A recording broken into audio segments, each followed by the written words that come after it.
አሰላሙ አለይኩም ወራህመቱላሂ ወበረካቱሁ ውድ ወንድምና እህቶቼ አንድ ደሃ ወተት ነጋዴ ሐጅ ለማድረግ ሲሄድ በእጅጉ የሚያስገርም ተአምር ተፈጥሯል። ይህ ተአምርም በመላው ዓለም ላይ ያሉ ሰዎችን በጣም አስደንቋል። በጉዞ ወቅት በባህር ውስጥ ከሰመጠ በኋላ የተፈጠረው ነገርን ለማመን ያዳግታል። ይህ ታሪክ እምነታችሁን እንደሚያጠናክረው እርግጠኛ ነን። ከመጀመራችን በፊት ግን ቪዲዮውን ላይክ ማድረግና ለቻናሉም አዲስ የሆናችሁ ቻናሉን ሰብስክራይብ ማድረጋችሁን እንዳትረሱ።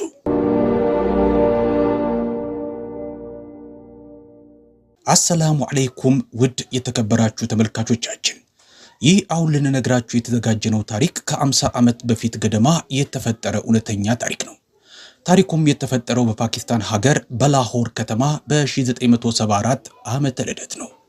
በዛ ዘመን በላሆር ከተማ ኑሮውን ወተት በመሸጥ የሚገፋ አንድ ወጣት ሰው ነበረ። ይህ ወጣት በየቀኑ በር ለበር እየሄደ ወተት ለሰዎች በማድረስ ስራ ተሰማርቶ ይኖር ነበረ። ይህ ወጣት በልቡ ውስጥ አንድ ጥልቅ ፍላጎት ነበረው። ይህ መሻቱም ሐጅ ማድረግ ነበረ። በየዓመቱ የሐጅ ወቅት ደርሶ ሰዎች ለሐጅ ሄደው ሲመለሱ ይህ ወጣት ልጅ እየሄደ ሐጅ ተመላሾቹን በጉጉት ያናገራቸው ነበረ፣ እጃቸውንም ይስም ነበረ። ለሐጅ ተጓዦች ጥልቅ የሆነ ፍቅርና ክብር ነበረው። በሆነ ዓመት በሐጅ ጊዜ ሰዎችን እንዲህ ሲል መጠየቅ ጀመረ። ወንድሜ ወደ ሐጅ እንዴት ነው መሄድ የምችለው ሲል የሆነ ሰው ከካራቺ ወደ ሐጅ መሄድ እንደሚችል ነገረው።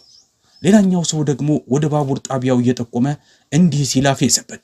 እዛ ባቡር ላይ ውጣ፣ ሐጅ የሚደረግበት ስፍራ ትደርሳለህ አለው። የዋህ ወጣት የነገሩትን ቃል አምኖ ባቡሩ ላይ ወጣ። የሆነ ጣቢያ ሲደርስ ከባቡሩ ወርዶ በድጋሚ ሰዎችን መጠየቅ ጀመረ፣ ወደ ሐጅ እንዴት መሄድ እንደሚችል። በዚህ መንገድ ከአንዱ ጣቢያ ወደ ሌላው ጣቢያ እያለ ጉዞውን ቀጠለ። እውነቱን ለመናገር በልቡ ወደ ሐጅ ለመሄድ ለበርካታ ዓመታት የታመቀ ፍላጎት ነበረው።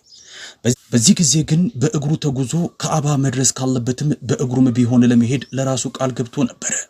በአንድ ወቅት አንድ ጠቢብ ሰው ከአባን ለመጎብኘት ከልቡ እውነተኛ ፍላጎት ካለውና አላህ ከፈቀደ ያንን ሰው ተአምራዊ በሆነ መንገድ ወስዶ ያደርሰዋል ያለውን አስታወሰ።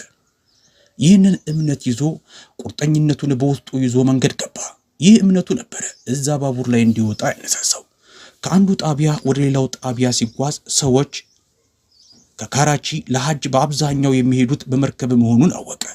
በዚህ ጊዜ በመርከብ ወደ ሐጅ መሄድ በጣም ይታወቀ ነበረ።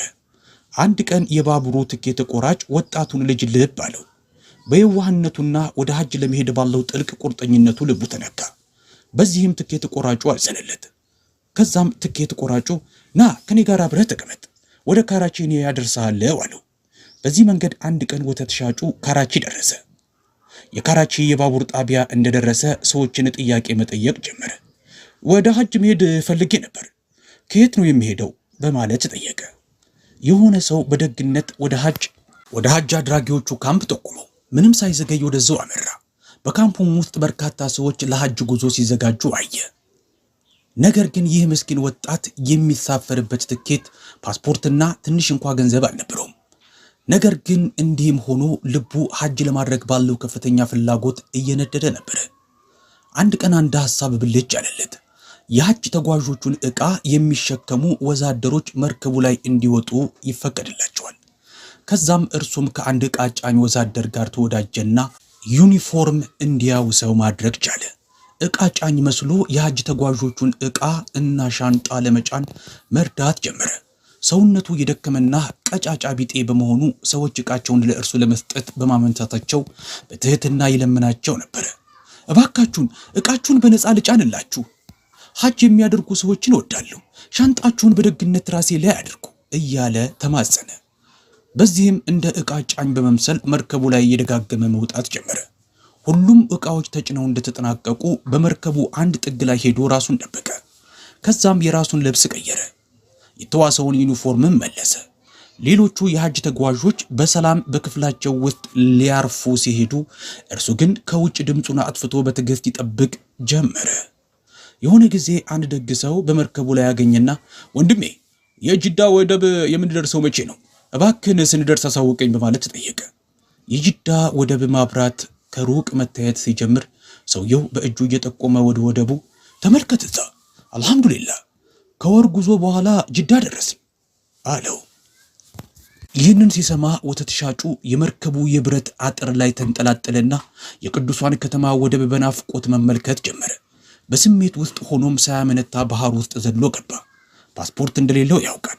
በህጋዊ መንገድ ከመርከቡ ላይ ወርዶ ወደ ቅዱሷ ከተማ መግባት እንደማይችል ያውቃል። የሚገርመው ደግሞ መዋኘት እንኳ አይችልም። በዚህም ባህር ውስጥ ዘሎ እንደገባ መስመጥ ጀመረ። ወደ ላይም ዳግም አልወጣም። ቀደም ብሎ ያናገረው ሰውዬ ቢፈልገው ድኳውን ሳያገኝ ቀረ። የተፈጠረውን ነገር እንደተገነዘበ በሐዘን ሲቃ ተነፈሰና ምናልባትም ይህ የኃያሉ አላህ ፍቃድ ይሆናል አለ። ረጅሙን የአንድ ወር የሐጅ ጉዞ ካጠናቀቀ በኋላ ይህ ሰው ከአባን ከዞረ፣ በአረፋ ተራራ ላይ ከቆመ፣ መዲናን ከጎበኘና ለነብዩ መሐመድ ሰለላሁ ዐለይሂ ወሰለም ቅዱስ መቃብር ሰላምታን ካደረሰ በኋላ ሰውየው በመጨረሻ ወደ መካ ተመለሰ። አንድ ቀን ቅዱሱን መስጊድ ለቆ እየወጣ ሳለ ይህ ሰው ያንን ወተት ሻጭም ከካዕባ ሲወጣ ተመለከተው። በሁኔታው በጣም ስለተደነቀ ሰውየው ወንድሜ፣ በደስታ ባህር ውስጥ ዘለህ የገባው ሰው አንተ አይደለህም? እንዴት እንደሚዋኝ ሳታውቅ ሲል ጠየቀው። ወተት ሻጩም በተረጋጋ ሁኔታ እንዲህ ሲል መለሰለት፣ አሁን ወንድሜ እኔ ነኝ። ከዛም ሰውየው ቀጠለና ታዲያ እንዴት ተረፍክ? ምን ደረሰብህ? ሲል ጠየቀው። ወተት ሻጩም ና አብረኸኝ ሁሉንም ነገር እነግርሃለሁ አለው።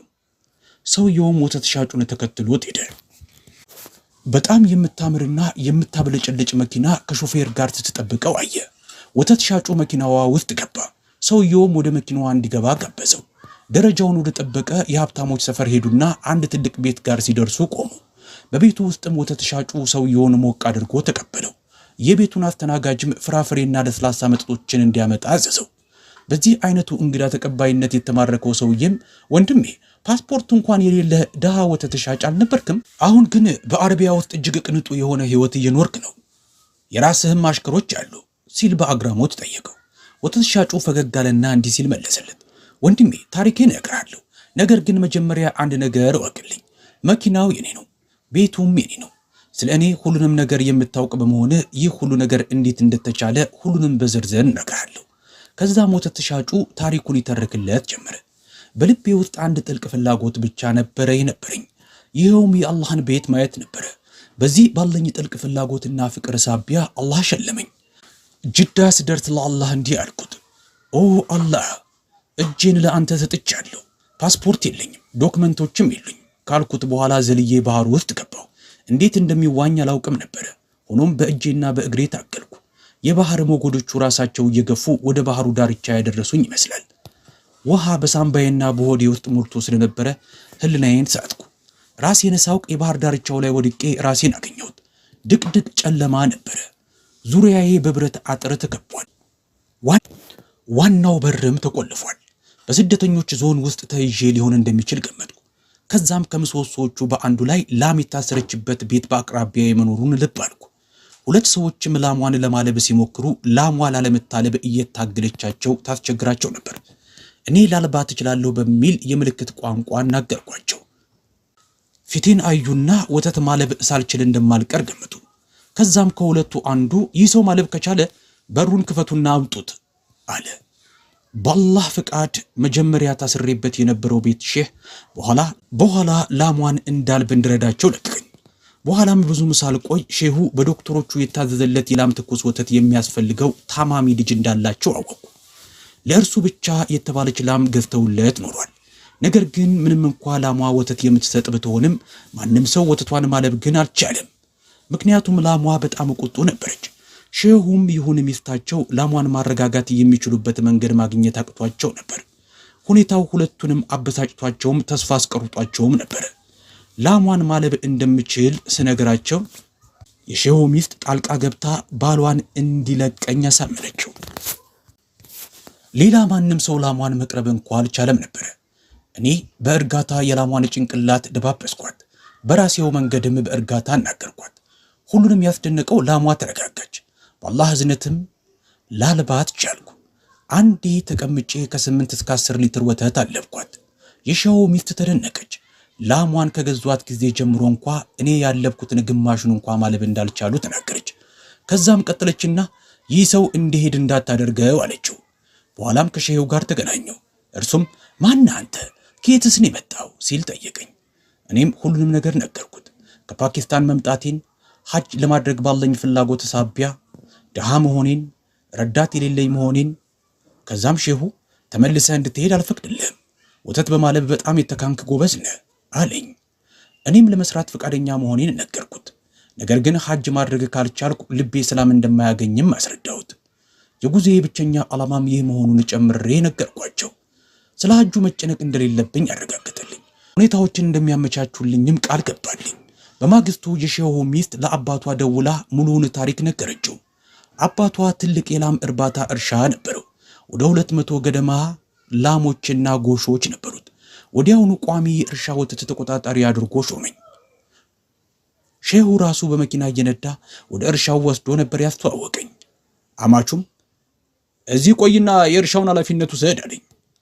አዳዲስ ሰራተኞቻችንንም ታሰለጥናለህ አለኝ። የአለባ ጊዜው ሲደርስ በአንዴ ከ20 እስከ 25 ላሞችን ማለብ እችል ነበር። በጣም ደንግጦ የዚህን ያህል ወተት ማግኘት እንችላለን ብለን አስበነውም አናውቅም አለኝ። ከዚህ ቀደም ላሞቻችን የዚህን ያህል ወተት ሰጥተውን አያውቁም። ከዛም ቀጠልና በእርግጥ እዚህ ነው የምትቆየው፣ እንድትሄድ አንፈቅድልህም አለኝ። አሁን በእርግጥም ሐጅ እንድታደርግ እናደርግሃለን በማለት እንድቆይ ወተወቱኝ። ሀገሬ ሚስትና ልጆች እንዳሉኝ ስነግራቸውም አትጨነቅ፣ አዲስ ቤት ገንብቻለሁ፣ ላንተ ሰጣለሁ። እዚህ የምታየው ይህ መኪናዬም በቅርቡ የገዛሁት ነው፣ እርሱንም ሰጣለሁ። አሁን የሚስትህንና የልጆችን አድራሻ ሰጠኝ፣ መልእክት ልክባቸዋለሁ አለኝና በወር ውስጥ በሚቀጥለው መርከብ ሚስትና ልጆቼ እንደሚመጡ ቃል ገባልኝ። በቀጣዩ መርከብ ሚስትና ልጆቼ ይመጣሉ። አንተም ከእነርሱ ጋር ሐጅ ታደርጋለህ፣ እንደውም ከፈለክ በየዓመቱ ሐጅ ማድረግ ትችላለህ አሉኝ። ውድ ወንድሜ ተስፋ አደርጋለሁ በቅርቡ ሚስትና ልጆቼ ከኔ ጋር ይሆናሉ። ሐጄን አሟልቻለሁ። አሁን የአላህን ቤት ለማየት በልቤ ውስጥ ያለው ጥልቅ ፍላጎት፣ በአላህ ላይ ብቻ ያለኝ መመካት ወደዚህ ስፍራ እንዳመጣኝ አምናለሁ። የባረከኝ አላህ ነው። በዚህ ዓለም ላይ ያሉትን በረከቶችም ወደ ሕይወቴ ያመጣው አላህ ነው። ለአኺራዬም ሽልማት እንዲሆነኝ ጠዋፍ የማደርግበት እድል ሰጠኝ በቅዱስ ቤቱ ዙሪያ። ቅዱሱን ከዓባም በየዓመቱ ጎበኛለሁኝ ኢንሻአላህ። ውድ ወንድምና እህቶቼ ይህ ታሪክ ሐጅን በተመለከተ ሊኖረን ስለሚገባ ንጹህ ዓላማና ፍላጎትን መኖር አስፈላጊነት ያስተምረናል ብለን እናምናለን።